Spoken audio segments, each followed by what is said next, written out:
Hi everyone, happy Sunday. I'm McKenna Lisa Cole and you're watching a check-in video for the real-time read-along of my book, Navigating Hell, A Real-Time Journey Through Grief. The purpose of this video today is I want to bring into focus what's been happening with my healing process up to this point of the book and why. And the conclusion I'm going to share with you is one I literally just had today. For a long time, I think I subconsciously thought that healing meant that nothing was going to bother me anymore, that I wasn't ever going to feel off base or off kilter or wasn't going to cry anymore. And that's actually not what happened to me at all. If you've read the book, you know. Keep in mind, I'm not a psychologist, I'm not a counselor, I'm not talking about anything other than what I experienced, and maybe you can relate to it. But something I realized looking back at this 2006 journey is that my relationship with grief was changing over time, but there was an interesting common thread happening throughout it. Early on, I felt completely cornered by loss, and grief was the pain that I felt being backed into that corner. There wasn't anywhere for me to go with it. When something triggered me, I felt trapped, and my reactions were proof of that. But over time, there were subtle shifts.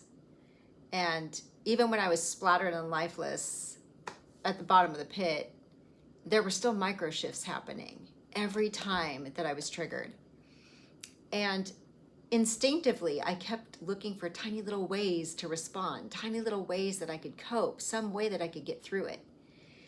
And just a way to process it, a way to redirect it.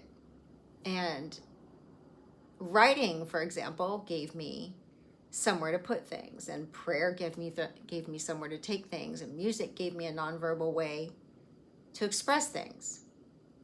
And every time I successfully used one of those options, I think I gained a tiny bit more confidence. It was subtle, but I think I gained a tiny bit more confidence. Not confidence that grief wouldn't hurt, but confidence that I could do something with it when it did. And I don't separate any of that from God. I believe he was very intricately at work in those little discoveries, even when I didn't recognize him and even when I wanted to resist him. But the more that I surrendered, the more room I seemed to have.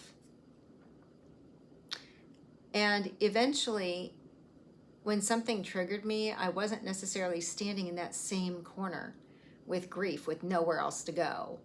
Yeah, I could move around in it. Maybe only a little bit at first, but those little micro shifts were really adding up. So it's not that I think I expected grief to just stop showing up.